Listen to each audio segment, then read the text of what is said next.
Ok. Então, nós vamos começar hoje o capítulo 7, né? Que é a conquista do self, né? É, é isso mesmo, gente? É, não é? Então, vamos lá, vamos falar sobre a conquista do self.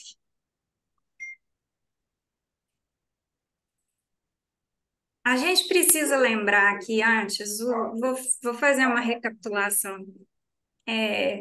pequena, breve, da história, né? Nós temos o livre-arbítrio. E por causa desse livre-arbítrio que nós temos, a gente assume compromissos enquanto a gente está no mundo espiritual, e muitas vezes a gente, né, por causa do véu do esquecimento, quando a gente chega aqui, a gente acaba não cumprindo com o compromisso. Então, às vezes, esses compromissos são compromissos muito importantes para o projeto da espiritualidade, e aí a espiritualidade às vezes manda para cá um plano A e um plano B, né?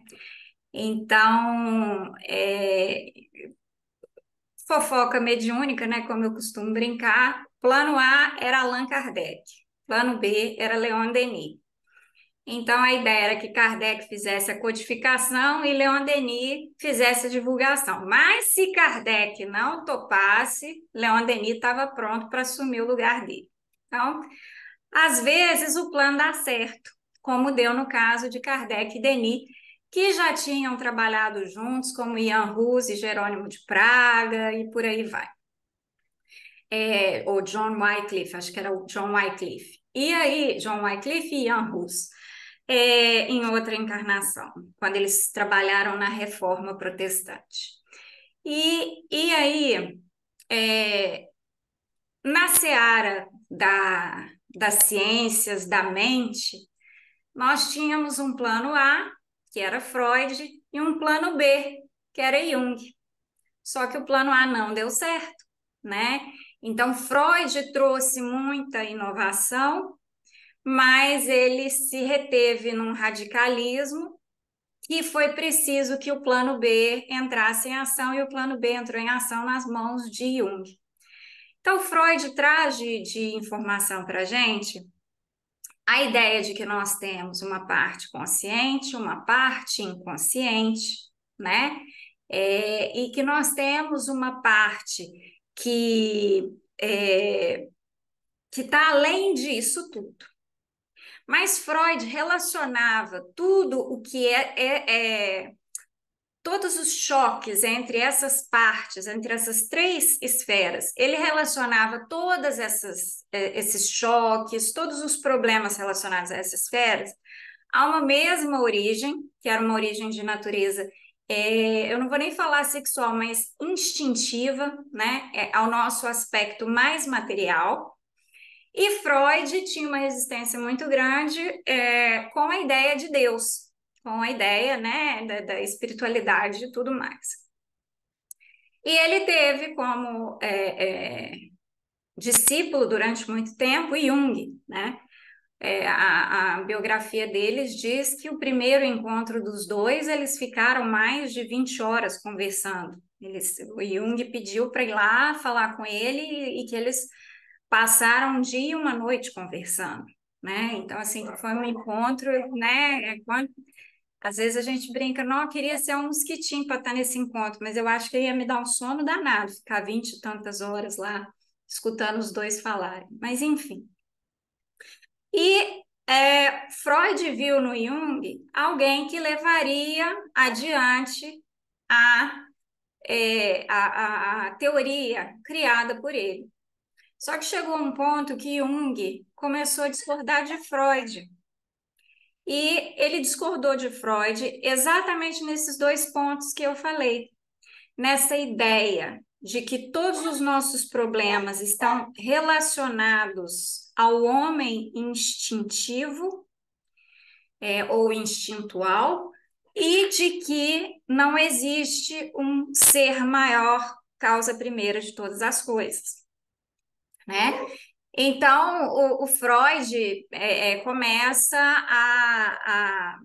não querer que Jung seja considerado o sucessor dele, né? Ele, vamos dizer assim, ele meio que deserda Jung desse papel de sucessor de Freud.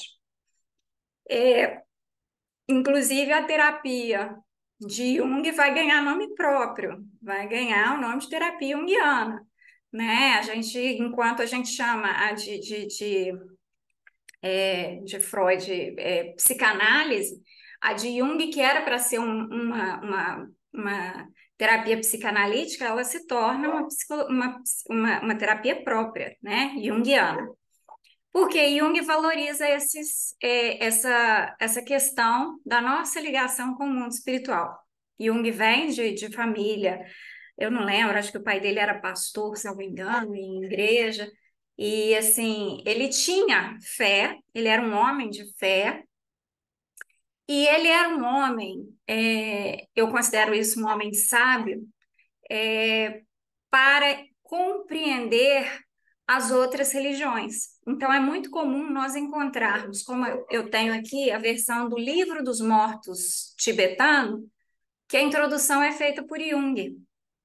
Então, assim, é muito comum a gente ver o Jung fazendo introduções ou fazendo comentários em obras que são de religiões de origem oriental, porque ele se tornou um grande estudioso disso. Nós temos o Jung falando do tarô de Marsella, nós temos o Jung falando sobre os mitos, nós temos o Jung falando sobre os sonhos, né? Então, Jung trabalha com símbolos, Jung trabalha os símbolos como formas de comunicação entre nós e um mundo, né, superior ou um mundo paralelo, né? Nem sempre é superior, mas um mundo paralelo ao nosso, porém imaterial. E Jung vai falar que nós temos uma estrutura que é esse espelho desse ente superior, que é o self, e que nós temos a sombra. E a sombra, ela oculta, né? Então, imagina esse ser de luz brilhante, maravilhoso, perfeito, envolvido por uma sombra, mas sombra de quê? Né? Então, existe algo em nós que projeta uma sombra no nosso verdadeiro eu, né? Então, Jung vai falar de conceitos como persona, que é aquela pessoa que você incorpora ali, né? Que você aquela máscara social que você veste para se apresentar numa circunstância, ou noutra. E aí a gente fala, né? As vantagens muitas vezes da idade, ou às vezes de um adoecimento e tudo, é que você pega e fala assim: você quer saber? Deu para mim esse negócio de máscara, né? De que eu tenho que ser social, de que eu tenho que me conformar com a multidão, né? Essa sabedoria é uma sabedoria que significa que a gente já está começando a levantar é, esse móvel que faz a sombra. E eu gosto muito dessa ideia de sombra que o Jung traz, porque vai me lembrar uma das histórias mais importantes para a filosofia, que é o mito da caverna de Platão. No livro A República de Platão, ele descreve o mito da caverna. No mito da caverna, nós temos umas pessoas que nasceram, cresceram e viveram dentro de uma caverna que tem um vão, e nesse vão entra luz. E essa luz reflete sombras na parede. Tudo o que essas pessoas conhecem do mundo são as sombras na parede. Então, essas pessoas nunca viram um cavalo, mas elas já viram a sombra de um cavalo na parede. Essas pessoas nunca viram, por exemplo, uma borboleta, mas viram a sombra de uma borboleta, a sombra de uma árvore na parede. O mundo real delas é aquela projeção de sombras na parede. E um dia, uma pessoa sai dessa caverna. Sai dessa caverna e descobre o mundo lá fora. e se surpreende, porque aquilo que ela estava vendo era só a sombra do cavalo. O cavalo é muito maior, muito mais imponente do que aquela sombra. Aquela coisa que ela viu era só a sombra da borboleta. Ela não tinha visto que a borboleta tinha tons de azul, de amarelo, que tinha borboletas vermelhas. Ela não tinha visto que a árvore era frondosa, era corpulenta. Ela via até a árvore se mexer, mas era tudo uma projeção pobre em preto e branco na parede. E aí o que que acontece? Aqui já fica, eu brinco, né? Vou dar a real para vocês. Olha o que que acontece quando a gente tenta explicar para quem não está preparado para ouvir, né? Como Jesus Cristo veio aqui, tentou falar muita coisa para gente que não estava preparado para ouvir. Essa pessoa resolve voltar para a caverna para falar para o povo: gente, isso aqui é tudo mentira. O mundo de verdade é lá fora. E Jesus veio aqui e falou: isso aqui é tudo passageiro, né? A vida de verdade é lá fora.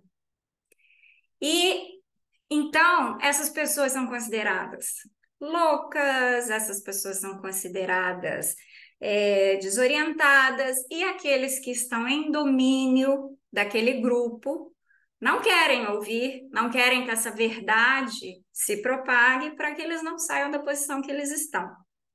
Então, assim, essa pessoa foi massacrada na caverna, né? Jesus foi massacrado na cruz.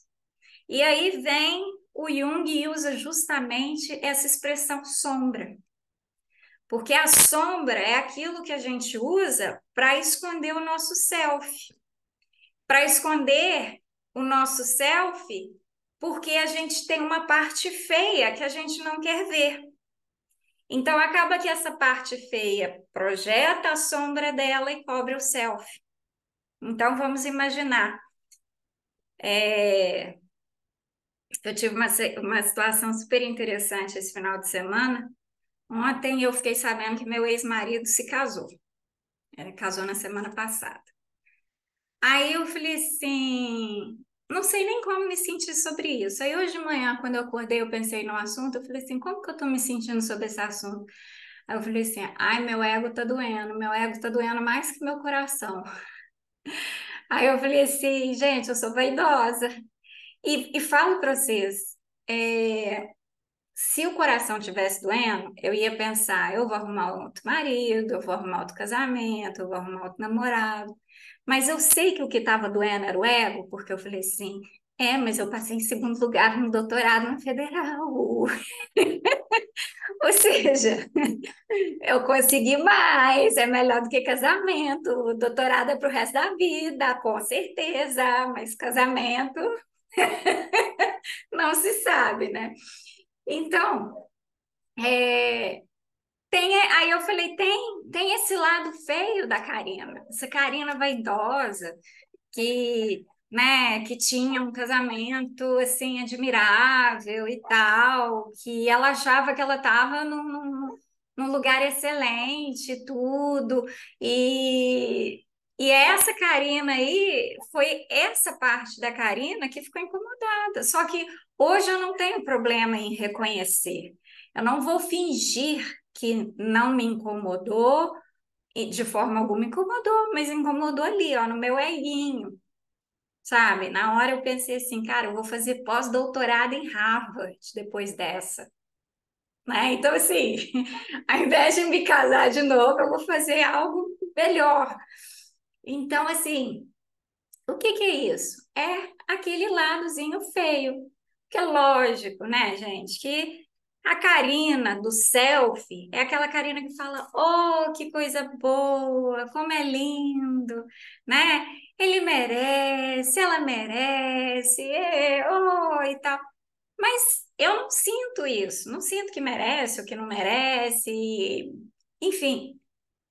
Mas a Karina do selfie é aquela Karina que não se perturba, porque ela sabe que essa é a programação que ele fez de se reencontrar com essa moça, e eles resolveram topar esse caminho e estão seguindo uma programação deles. E quando eu olho para a minha vida hoje, eu vejo inclusive pela atividade que eu tenho, pela minha atuação na casa espírita, eu vejo que essa distância ia acontecendo. Para mim, hoje é muito difícil me imaginar é, conversando com alguém que não tenha respeito ou que não incentive o meu trabalho na casa espírita, né? Então, porque é o que importa para mim. Hoje, quando eu procuro um psicólogo, eu quero um psicólogo espírita, porque na hora que eu estiver falando das minhas coisas, eu vou falar do tanto que isso é importante para mim. E eu preciso que essa pessoa respeite e entenda isso. Então, quando ele fala do self, ele fala desse ser perfeito que está aqui, ó, como diz Leon Denis, dormente, dentro de todos nós, esse nosso lado de perfeição. E aí o nome do capítulo é A Conquista do Self. E a Joana começa dizendo: todos necessitamos de viajar para dentro, a fim de nos descobrirmos, desidentificando-nos daquilo que nos oculta aos outros e a nós próprios. Uma das frases mais famosas de Jung, eu vou tentar lembrar ela aqui direitinho, ele diz assim: quem olha para fora sonha, quem olha para dentro desperta, né? Então, aí ela fala, viagem para dentro. Então, primeiro passo, todos nós necessitamos de fazer uma viagem para o nosso interior. Para fazer o quê? Para se descobrir. Quando Kardec pergunta para a espiritualidade, né? Como é que eu faço para ser uma pessoa melhor? O que a espiritualidade responde para ele? Um sábio da antiguidade já dizia: conhece-te a ti mesmo. Oráculo de Delfos. E aí ela fala, desidentificando-nos daquilo que nos oculta. Desidentificando, você não é isso que você acha que você é. Isso que te cobre de ver quem você é de verdade. É isso que ela está falando, ó, desidentificando-nos daquilo que nos oculta aos outros e a nós próprios. Então, para que as pessoas conheçam a verdadeira Karina e a verdadeira Karina conheça ela, eu preciso me desidentificar, eu preciso me desvincular de algumas coisas. Eu preciso tomar consciência, né? Tomar consciência aqui no sentido de trazer para o meu cérebro racional a certeza de que aquilo não sou eu ou de que aquilo não me pertence, né?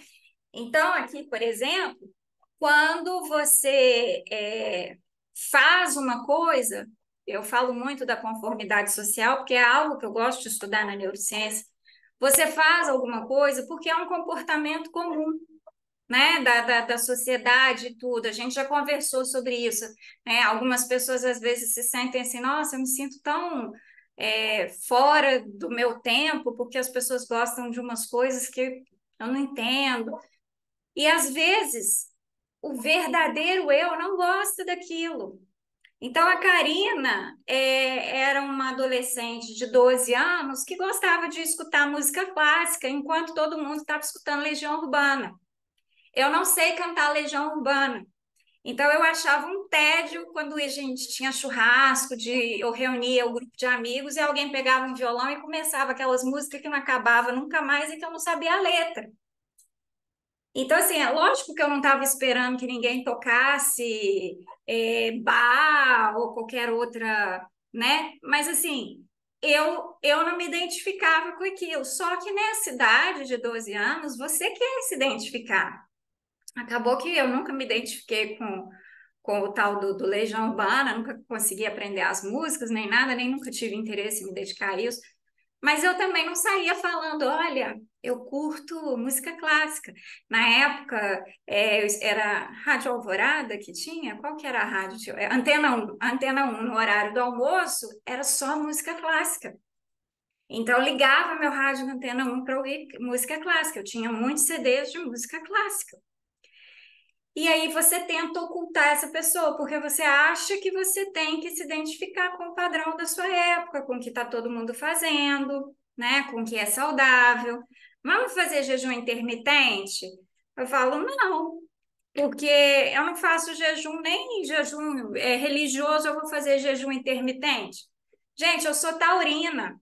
A minha maior tristeza é pensar que eu vou desencarnar e não vai ter queijo para eu comer quando eu chegar na colônia espiritual. Então, pensa só, eu vou fazer jejum. Que jejum? Que mané de jejum? Ah, mas tá todo mundo fazendo jejum, jejum é bom. Então, assim, você pode se desidentificar, você pode ser diferente. Tá tudo bem. E você pode mostrar essa pessoa para os outros, mas você tem que mostrar essa pessoa principalmente para você. Porque às vezes nós vamos nos encontrar em circunstâncias que vão requerer que nós usemos uma máscara, uma persona. Então, tá, vamos supor que eu seja uma pessoa que trabalho num ambiente, eu não acredito que eu conseguiria trabalhar por muito tempo, mas enquanto você precisar e estiver trabalhando num ambiente que determine que você tenha que se comportar de uma maneira que não reflete a sua natureza, você respeita aquilo ali, mas a hora que você sai dali é aquela hora que você, às vezes você tem que ficar de salto, né? Eu trabalho num lugar onde eu tenho que usar salto o dia todo, mas eu gosto mesmo é de usar chinelo. Então, enquanto você está lá, você põe seu salto, mas o verdadeiro você é o você de chinelo. Então, você respeita essas necessidades sociais, né? Mas você, né? Tipo assim, você consegue se identificar, você o que há de mais importante no processo de desidentificação, que é o processo de descobrimento, vejam só, são duas negativas. Quando você se desliga daquilo que não é a sua identidade, você tira o véu que te cobre. Então, você se desliga, você se descobre. Então, quando você se descobre, você se conhece, o seu processo evolutivo vai ganhando força, vai ganhando gás para seguir em frente.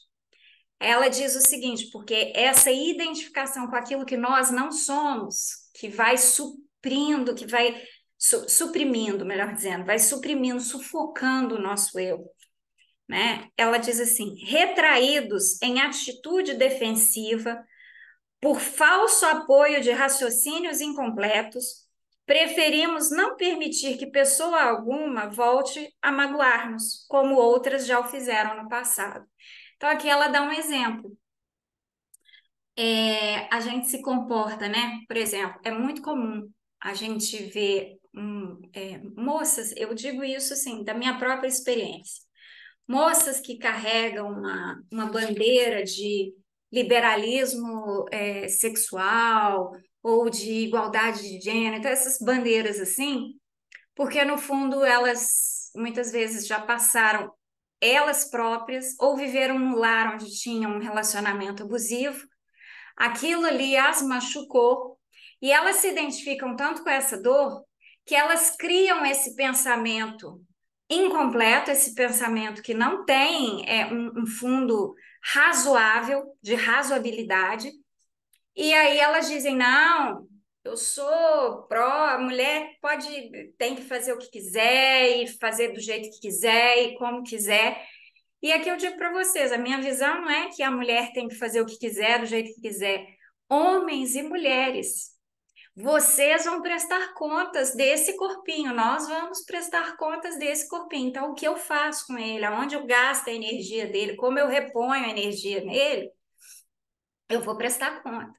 Então, a grande liberdade está, já dizia Kant, em não ser escravo do meu querer, em conseguir dizer para mim, eu quero fazer tal coisa, mas eu não vou fazer. Então, se você é escravo do seu querer, você não é um homem livre.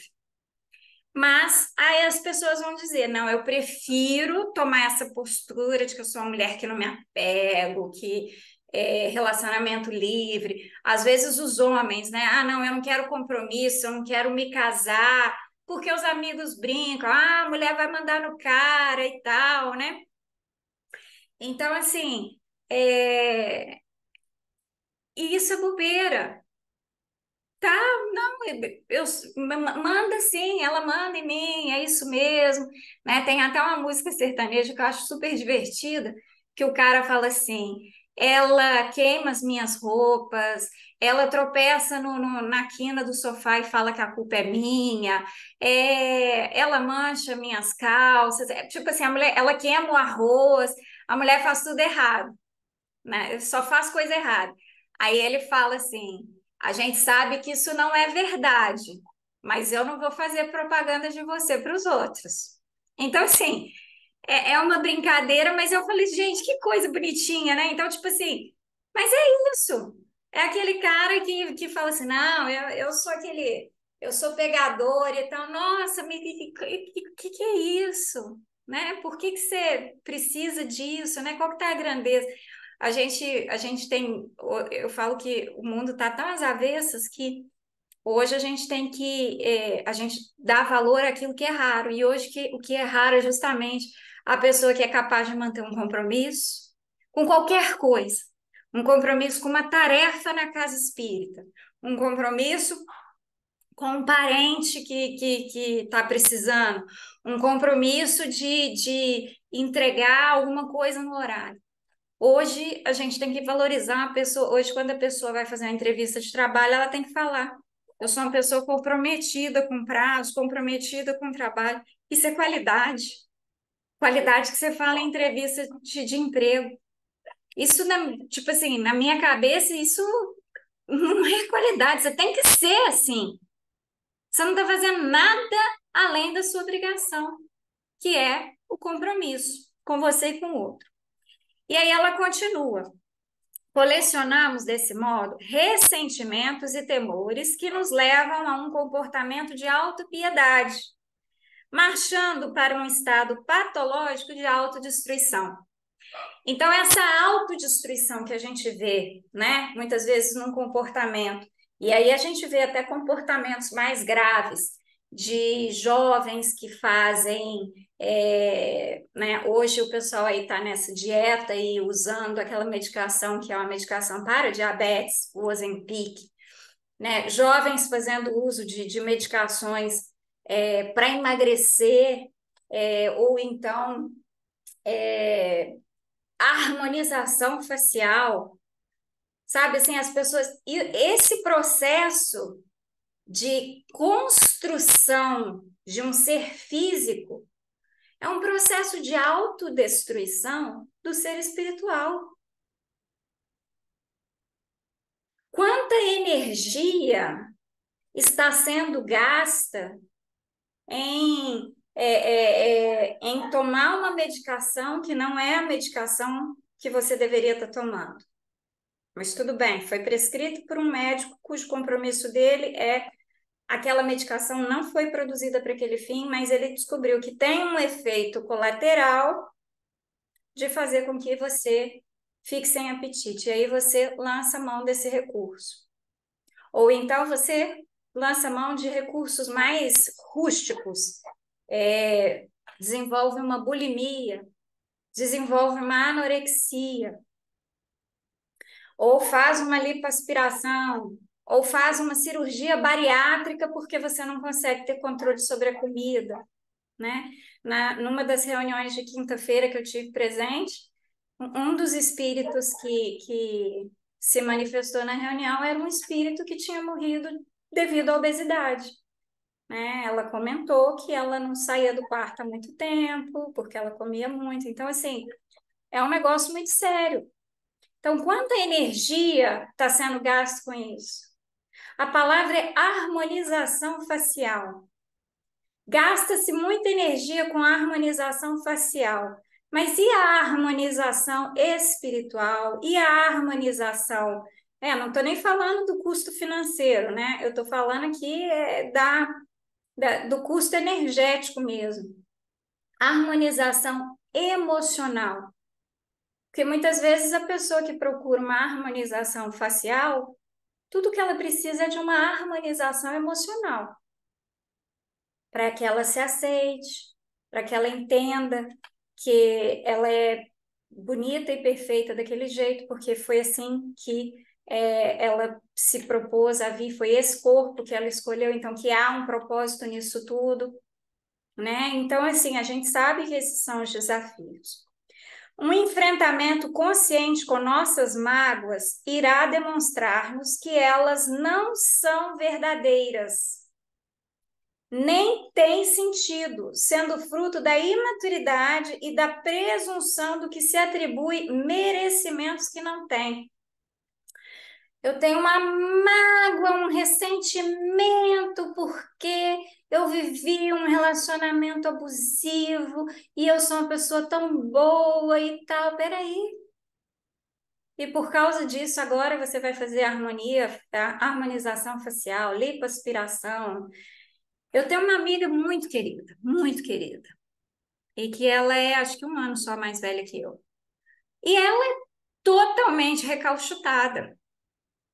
Toda vez que eu encontro com ela, ela fez alguma coisa nova. E agora ela tá na vibe da malhação e tira foto malhando e faz não sei quantos abdominais e não sei o que, não sei o que. E eu só faço conta de quantos livros dava para eu ler no tempo que ela tá gastando com aquilo ali e eu não faço nem minha caminhada na esteira. Mas isso aí a gente vai deixar para outra hora, porque eu também não estou fazendo a minha parte, né? A gente sabe que eu tinha que fazer a caminhada na esteira. Mas então. Essa mágoa, ela não existe, mas ela tá lá. Então, ela passou de um relacionamento abusivo com a mãe, aí depois foi um relacionamento abusivo com o primeiro namorado, depois um relacionamento abusivo com o marido, e mágoa em cima de mágoa, e eu sou uma pessoa tão boa, e eu não mereço isso. Primeiro, como assim você não merece isso? E outro, você não merece o quê? Né? Eu sempre que eu posso, eu falo com as pessoas que às vezes ficam chateadas ou magoadas com alguma coisa que aconteceu ou que elas ouviram de outra pessoa, que a gente não pode esperar do outro aquilo que ele tem para aquilo que ele não tem para dar. O que causa mágoa na gente, o que a gente chama de mágoa, na realidade, é a frustração de uma expectativa. Porque você queria que o outro se comportasse de uma forma e ele te frustra, ele não se comporta daquela forma. E ele não se comporta daquela forma porque ele não sabe, ele não tem, ele não aprendeu, não faz parte dele. Então você tá, é como se eu estivesse exigindo que a barra de metal virasse um plástico, que ela fosse mole, que eu pudesse balançar ela toda molinha assim. Ela não vai fazer isso porque ela é uma barra de metal. Aí eu fico chateada. Barra de metal. Lembra quando a criança bate na mesa, né? Que antigamente a criança batia na mesa. Parece que hoje não pode não fazer isso, mas a criança batia na quina da mesa e chorava, a gente ia lá, mesa boba, mesa malvada. Hoje você não pode fazer isso porque tem a patrulha, acho que a patrulha vegana também cuida da patrulha da musiquinha violenta, aí tem a patrulha do não bata nos móveis da casa. Então, você não pode falar. Mas a verdade é essa. A verdade é que eu pulei do sofá esperando que a mesa me abraçasse como o outro sofá. Só que a mesa é feita de um material diferente, então ela não me abraçou, ela bateu em mim.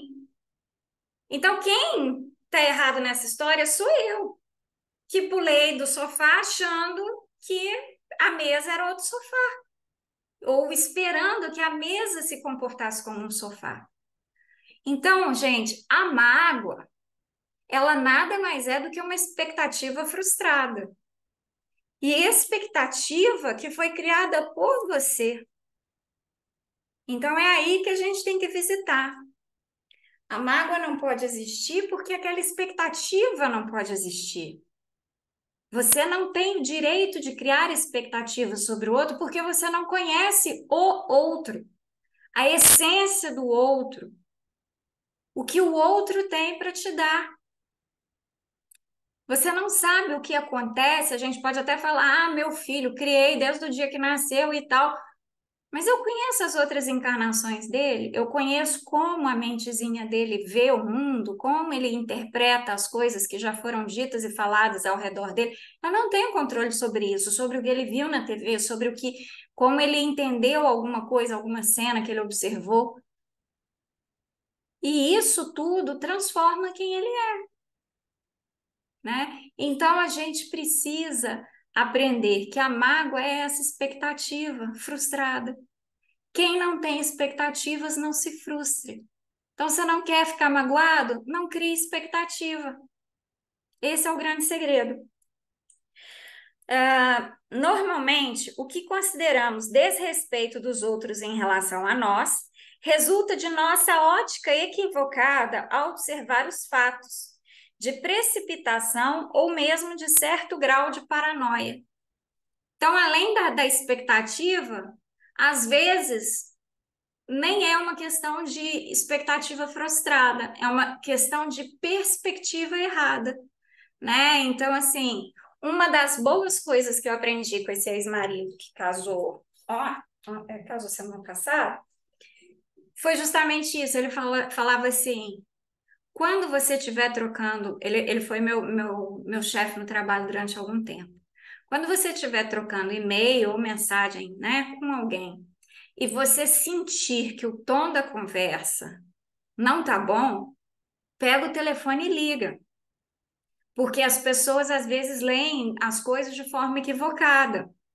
Então, às vezes, eu tô aqui com a cabeça cheia e mando mensagem assim.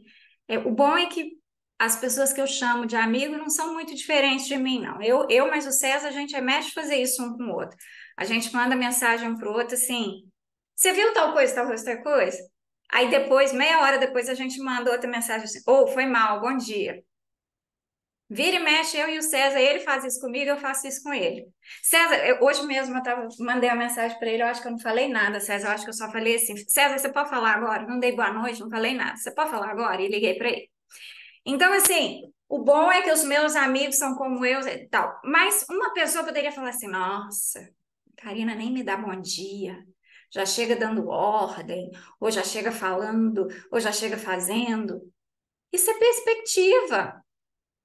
Peraí, né? Às vezes a pessoa está numa situação ali que ela não podia estar nem mandando mensagem, ela manda mensagem.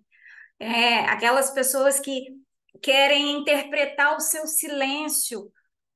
Nossa, fulano não me responde e tal. Já passou pela sua cabeça que alguém pode ter mexido no celular dessa pessoa e a mensagem se perdeu lá e ela nem sabe que você mandou uma mensagem para ela?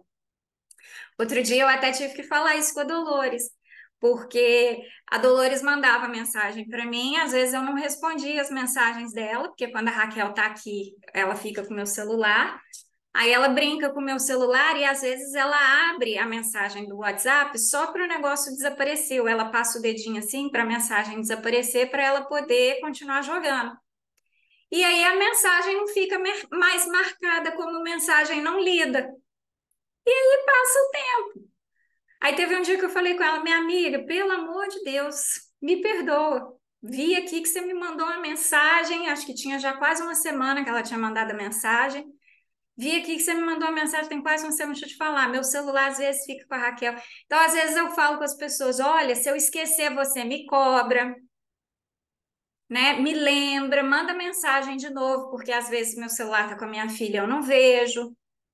Então, assim, a gente tem que. É a questão da perspectiva. Lembra quando a gente fala do sujeito que vem dirigindo no trânsito, todo agitado e tal, e você pensa: nossa, grosso e tal.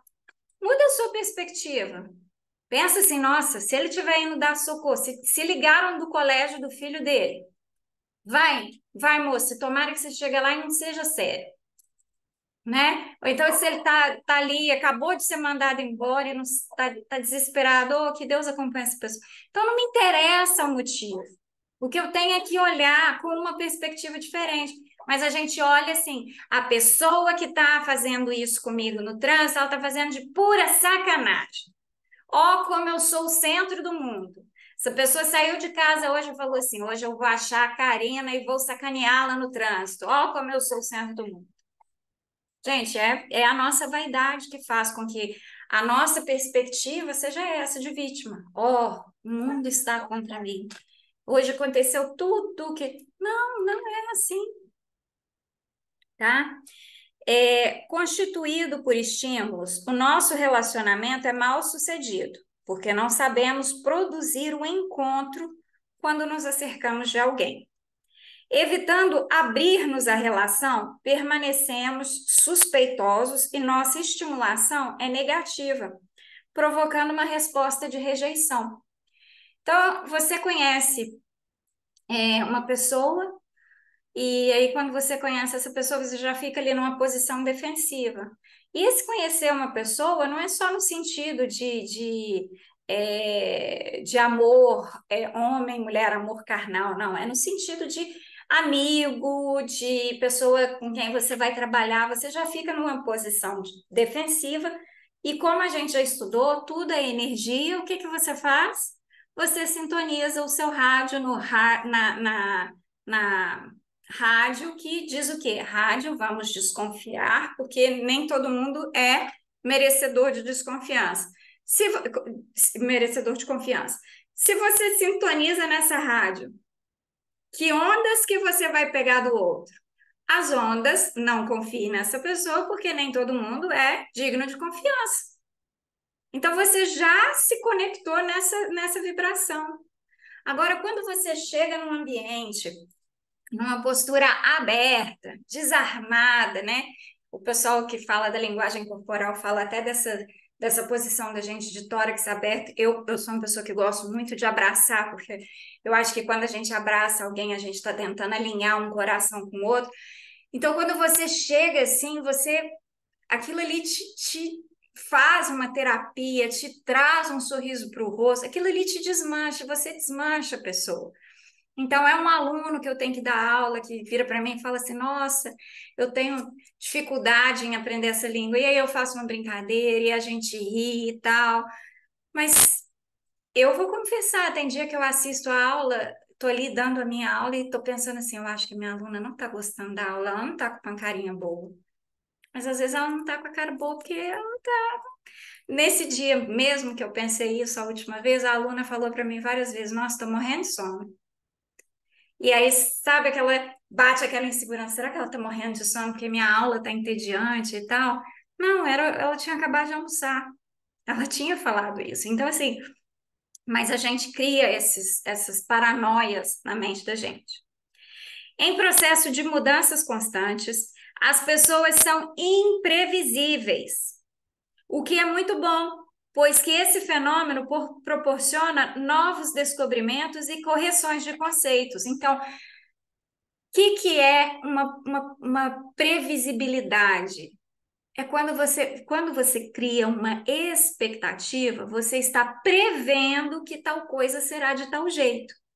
E isso frustra. E ao invés de ser frustrado e achar ruim, você tem que ser frustrado e achar bom. Ó, foi diferente do que eu imaginava. Se foi diferente para o lado que você não gostaria que fosse, tem uma razão de ser. Mas se foi diferente para um lado melhor do que você imaginou, também tem uma razão de ser. E isso está tudo bem.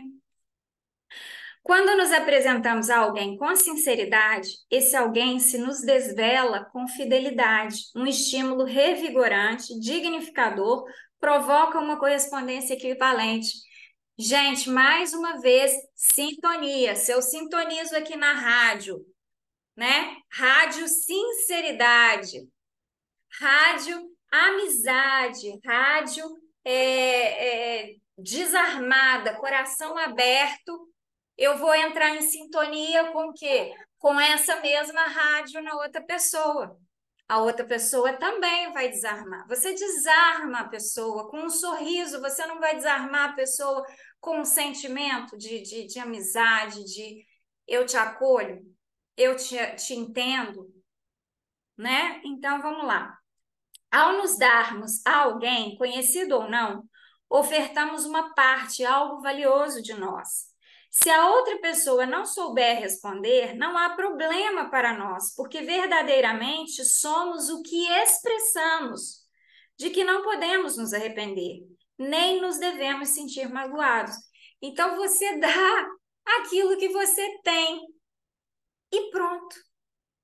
Primeiro que você não tem que dar esperando receber de volta. E você também não tem que dar esperando um agradecimento, um reconhecimento ou determinando como a pessoa vai receber. Quando você, no direito, principalmente no direito penal, tem um momento que é muito importante, é o momento da consumação do crime. Quando que o crime aconteceu? Porque alguns casos a gente tem tentativas e tem casos que não existem tentativa, ou o crime acontece ou não acontece. Antigamente, quando a gente vinha do exterior, no avião eles davam para a gente uma folhinha para a gente preencher se a gente tinha alguma coisa para declarar na alfândega. E aí, muitas vezes a galera trazia eletrônicos acima do limite, mas colocava que não tinha nada para declarar. Você pode escrever o que você quiser naquele papel e ninguém pode fazer nada com você, até o momento que você entrega o papel para o agente da alfândega. Se você entregar o papel, você consumou o crime, porque você tinha bens a declarar e você falou que não tinha. Então, o que eu estou dizendo é que por que eu fiz essa referência ao direito? Porque quando você tem algo para dar, você entrega. Dali para frente não é mais seu. Até o momento de você entregar, você pode fazer o que você quiser, do jeito que você quiser, você pode florear, você pode rebuscar, você entrega. Você entrega o que você é, o que você tem, um pouco de você. Dali para frente não te interessa. Eu já escutei muita gente falar assim: ah, eu não dou dinheiro para essas coisas porque eu não sei o que a pessoa vai fazer com dinheiro. Ou então, eu não dou dinheiro para a pessoa porque ela está falando que quer dinheiro para comer e ela vai tomar cachaça. E aí eu já falei muitas vezes, se você acha que é isso, procura ali uma padaria ali perto e fala, não, peraí, eu vou comprar para você aqui um café, uma coisa. Mas com relação a doar dinheiro para uma instituição que você não sabe se existe, se o dinheiro vai para a instituição. O que importa é que você deu o dinheiro. Você sentiu no seu coração, eu preciso fazer a minha parte, contribuir, eu quero contribuir para essa instituição, para essa ideia aqui, e está aqui. Se a pessoa não vai levar o dinheiro, se a pessoa. Esse problema não é mais seu. Isso aí é o que eu sempre falei, isso aí está entre ele e Deus. Então, se você fez um favor para alguém, se você foi gentil com alguém, se você foi amoroso com alguém, se você doou algo de você para alguém, e essa pessoa não te tratou com carinho, respeito, né, com um agradecimento que a gente esperaria, isso é entre ele e Deus. Você encerra ali. Não tem espelho, não é bate e volta. Eu vou falar isso de uma forma até mais gráfica, vamos dizer assim.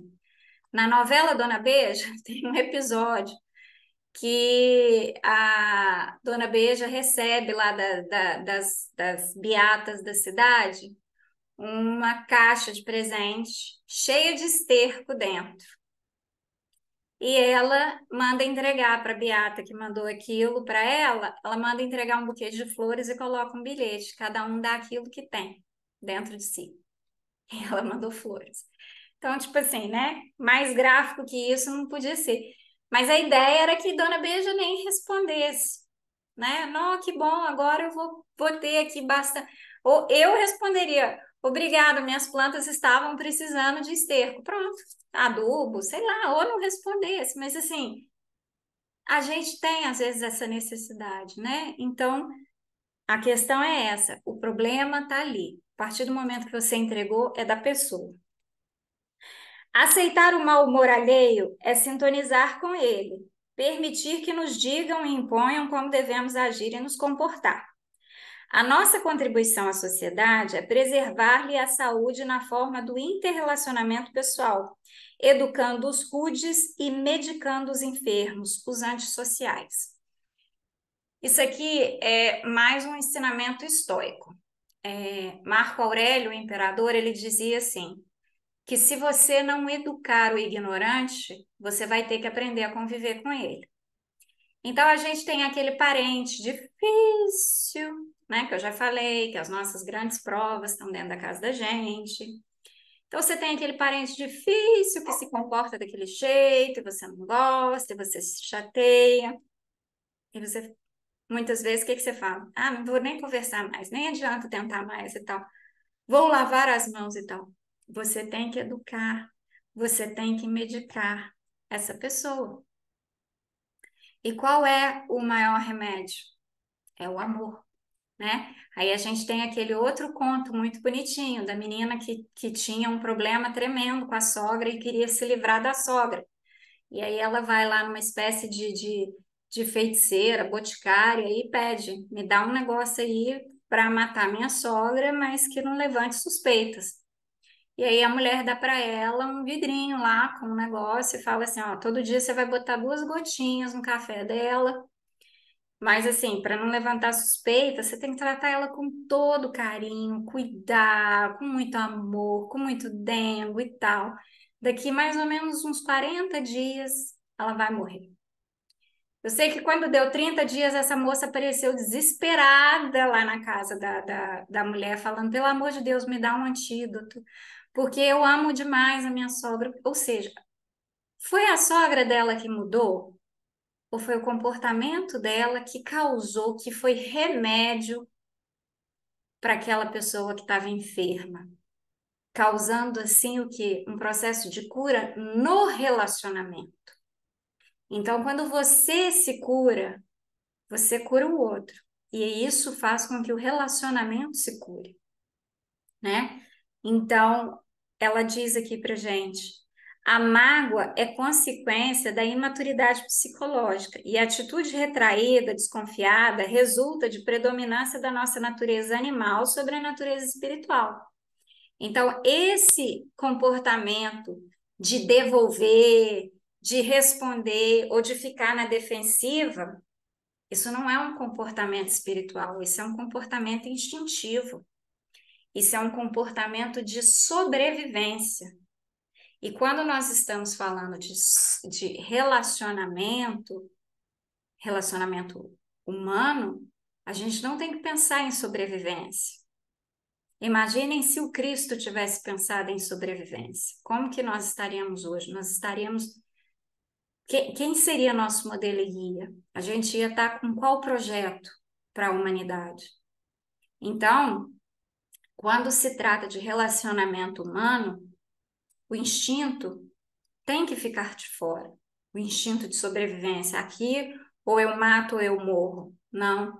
Inclusive, vários momentos ali, tem um capítulo do Evangelho, onde ele fala sobre duelo e outras coisas, né? Que fala sobre, e se eu tiver numa situação onde a minha vida está em perigo e tal. Se você destrinchar aquilo ali está dizendo o seguinte: se em algum momento a situação for entre você e a vida do outro, deixa que o outro se salve. Porque se você tiver que ser salvo, né? Salvo da morte, que eu estou dizendo, no último minuto vai chegar o socorro. Então, ou seja, nem no momento de legítima defesa, não haja em legítima defesa, porque se você não tiver que desencarnar naquele momento, o socorro vai chegar no último minuto, mas ele vai chegar. Agora, que seja você a pessoa que desencarnou e não a pessoa que deu causa ao desencarne de outro. Basicamente é isso que esse capítulo do Evangelho fala para gente. A conquista do self, com todos os seus atributos e possibilidades, constitui a meta primordial da existência terrena, que é aquele acessar o Deus dormente dentro de nós, em cuja busca devemos investir todo o potencial humano, emocional, moral e intelectual, considerando-nos em constante processo de crescimento que decorre das experiências vividas e dos conhecimentos auridos. A nossa busca do ser espiritual que somos torna-se-nos imprescindível. Então, essa viagem para dentro que a Joana falou é uma viagem onde a gente está indo, nós somos Ulisses tentando voltar para casa, ou seja, Nós estamos ali lutando contra todas aquelas intempéries, né? De quem lembra aí da Odisseia de Ulisses. É sereia cantando, é tormenta no mar levando o barco para longe, é um monte de coisa, e o homem levando, acho que ele levou 7 ou 14 anos para chegar, para voltar para casa. Não importa se você vai levar uma, duas, três encarnações para chegar em casa, mas você está na sua Odisseia, né? Acho até que o programa do Haroldo Dutra chama Odisseia. Eu não sei se tem essa ideia que eu estou falando aqui, mas aqui a gente está numa Odisseia interna, uma viagem para dentro de nós, né? Uma viagem de reencontro com o verdadeiro eu. A vigilância em torno das armadilhas do ego. Olha aí as tribulações que Ulisses enfrentou. A vigilância em torno das armadilhas do ego, hábil disfarçador de propósitos, constitui-nos um motivo para superá-lo, a fim de fruirmos felicidade real. Então, o seu propósito é chegar até você mesmo. Só que o seu ego vai te jogar armadilhas, ele vai te jogar informações para dizer, não, mexe com isso não. Quando a gente escuta aqueles, né? Ah, na próxima encarnação eu estudo. Ah, na próxima vida eu faço isso. Ah, não, agora eu não quero fazer isso não, deixa para depois. Essas são armadilhas.